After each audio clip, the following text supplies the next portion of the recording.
Yo, what's up you guys, welcome back to another video. And in today's video we're going to do the usual weekly market breakdown where we take a look at the market from a technical and a fundamental perspective there as well. If you are new to the channel, a sub would be appreciated as I provide valuable educational content on a daily basis. And if you enjoy the content, please do consider smashing that thumbs up button. And the services for passing FDMO and my Forex funds is now available. You can just follow the link in the description below to get more information on that.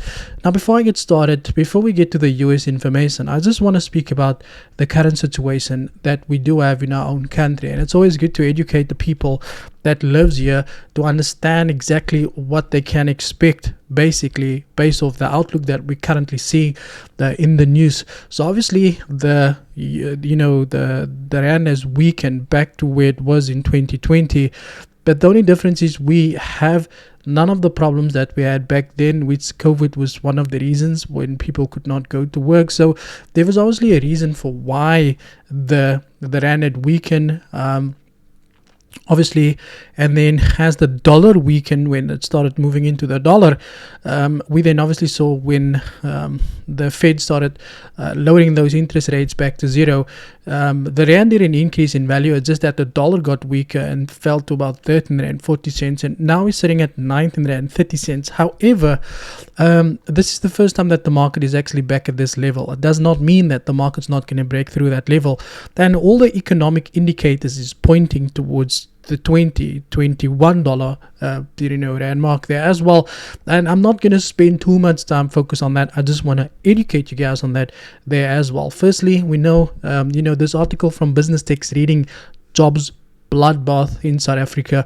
Now, just by that heading, it obviously indicates to you exactly what it is that you can expect. On top of that, we have Eskom coming through saying that we could potentially see 32 hours of power cuts there as well. This directly affects the economy because businesses obviously rely on electricity, and if businesses doesn't generate money or they're not making any income because of power cuts, then obviously the consumer is going to be the one that's going to get the bitter end of the stick. You're either going to lose your job because the company can't sustain you because they're not making money, there's no growth revenues, so they can't keep you on the books, or you could lose your job based off this. And then on top of that, you will also be sitting in the dark at home there as well, giving us that indication that we can definitely expect the rand to even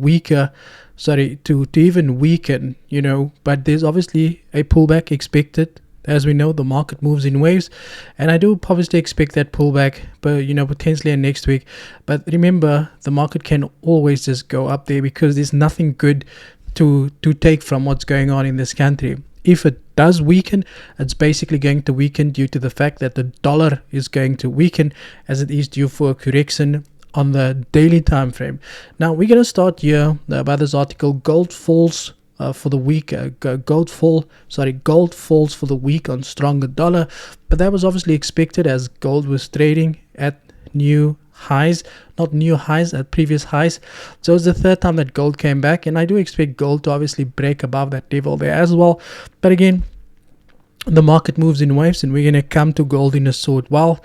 It says here, gold prices fell to a 1-week low on Friday and was lower for the week, weighed down by a stronger dollar and an uptick in the US bond yields. The gold loss was 0.24% lower at $2,010.84 per ounce after falling as much as 0.7% earlier. Gold has had a massive bull run, as we saw the index obviously decrease with the with the CPI data that has been coming through lower. It means that consumers are obviously behaving as the Feds would love them to, but we know that doesn't always last forever. Next up, we do have this article from CNBC over here. It says here the S&P 500 closed lower, not as a second week of losses following a disappointing consumer data report.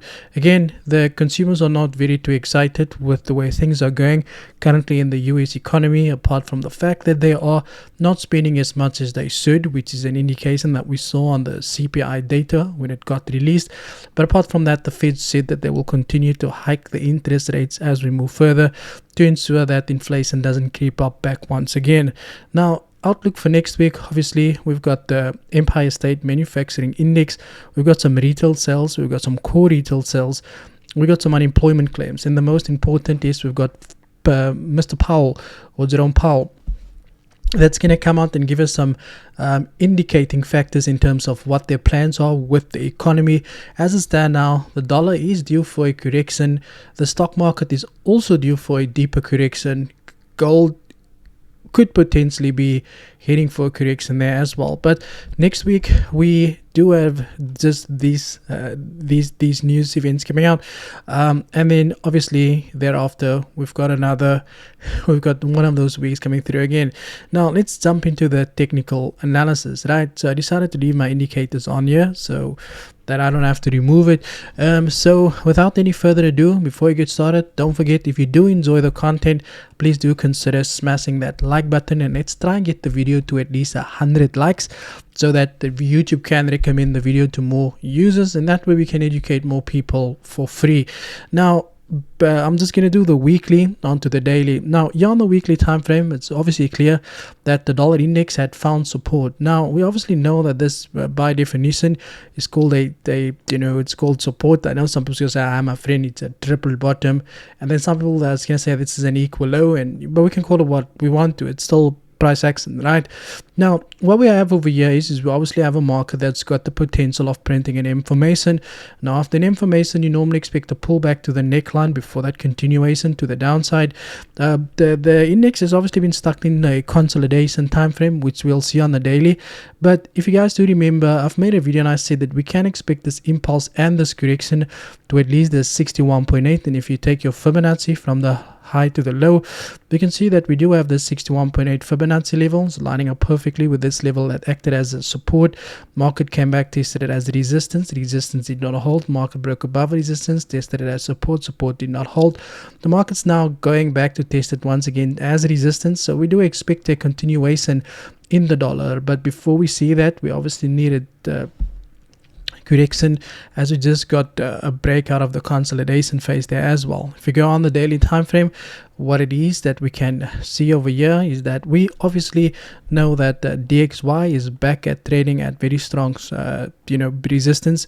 We have this massive impulse. So after an impulse you expect a correction, and if you take your Fibonacci from the low to the high, we can see that we do have the 38.2 that's lining up perfectly with this overextended W formation. After an overextended W formation, you expect a pullback to the left arm or the left leg before that continuation to the upside, signaling to us that we can obviously expect the index to obviously pull back going into next week, and then continue this last impulse to the upside for the market to go and hit the 61.8 as we identified from a weekly perspective. Alternatively, if we do see a deeper pullback, then we could expect the market to hit that 61.8 level there. But we are going to monitor the price action first once we get to this level, and then from there we can obviously make a decision once again. So I'm going to remove this there, and we can always speak about what's going to happen next in the market as well. Next up, we've got gold. Now obviously gold had a massive bull run since it took off at the 23rd of March, and gold once again is sitting at the 61.8 support that it had found. Now because the DXY is due for a correction, we can see if you take your Fibonacci from the low, from the high to the low of this one red candle that the market had printed, which is component on there, we can see that we had a rejection at the 78.6. Now the 78.6 is also lining up with that structure, which if you remember, I told you that we can expect the market to hit that level before we come down lower. Now it's always very important to wait for the market momentum to shift. At the moment, gold's still in bullish territory, as we are trading above this previous level of resistance that is now acting as a level of support. We do expect gold to just give us another pullback, and if we go on the weekly time frame, we could potentially see a target level. Now we have this massive impulse. Now you normally expect to pull back to the 0.382, which gold had never ever given us, so we could potentially see gold come once again to complete this level, to come back to eat that level. Now most people might argue it's a long shot in the dark, but we are retail traders, so we're not gonna go for that long shot over there. We have this impulse here on the daily. After an impulse, you expect a correction, and if you take your Fibonacci from the low to the high, so going into next week, I probably do see gold correct itself slightly, and then from there we can once again just monitor the price action on lower time frames to make sure that we do get into a much better entry. Now because gold is currently trading below this structural level here, acted as support, market broke below that, came back, tested it as resistance, market broke above resistance, testing it as support. Now to give you a clearer perspective in terms of the point that I'm trying to achieve basically is that gold's probably stuck between these two levels at the moment. Firstly, gold is stuck between this level of resistance acting as a level of support, and gold is also stuck between this level of support that is now turned resistance. Now you obviously know how we go about trading things like this. The best way is obviously to wait for the market to give you a clear daily close above either point or structure. We will use that as a point of reference to make a trading decision, whether we're going up or whether we're going down. But at the moment, there's no ultimate choice for us to make that decision. Remember, gold used to be a negative correlation, precious metal that would just move as the index weakens or increase in value. But nowadays it's not that easy to always to always make that trading decision there as well. Also, you can see here Euro USD on the daily time frame also just fell to the downside. Obviously on that DXY news, we have this massive impulse. After an impulse, we expect a correction. Now the beauty of this is we do expect a correction on DXY as well to the 0.382. Here we got a 50% pullback, which is basically a 50% of this market that it had reached over here. The market also printed this level of support. Once support gets broken, it becomes resistance. Definitely a slight pullback expected on Euro USD before that continuation to the downside for the market to complete the 61.8 that we identified from DXY. It's very important to keep in mind that you want to wait for the market momentum to shift bullish first, because these red candles is just giving you some very territories over there as well. Next up, we do have the Nasdaq 100. Now the Nasdaq obviously had a good run, and the market never obviously went and cleared this level that I was waiting for, but now we can definitely expect it, as we do have the last correction happening or taking place on DXY here on the daily time frame. Again, we are basically trading in bullish territory over here, so really not much to see. And then once DXY had completed the correction, then we should be at these levels over here, and then it's time to do the U-turn dance, right? Next up, we do have the Dow Jones. The Dow Jones again is trading below this structure. The market obviously has some more room to come down here, so my bias is going to be that the Dow Jones is going to continue lower, but I would obviously want to see the market come down slightly first and then pull back, and then that continuation. But if the market momentum had shifted according to the rules that you apply, you're more than happy to jump in there once again as well. Now guys, that is it from my side. I hope you enjoyed the video. Please be careful in the market. Not be careful, but make sure that you obviously calculate your risk before you get into any trades. That is it from my side. Like I said, check out the link in the description, which will give you more information on passing of FTMO, my Forex funds, and the list will just continue to grow. Thank you for your time, and as always, cheers for the ears.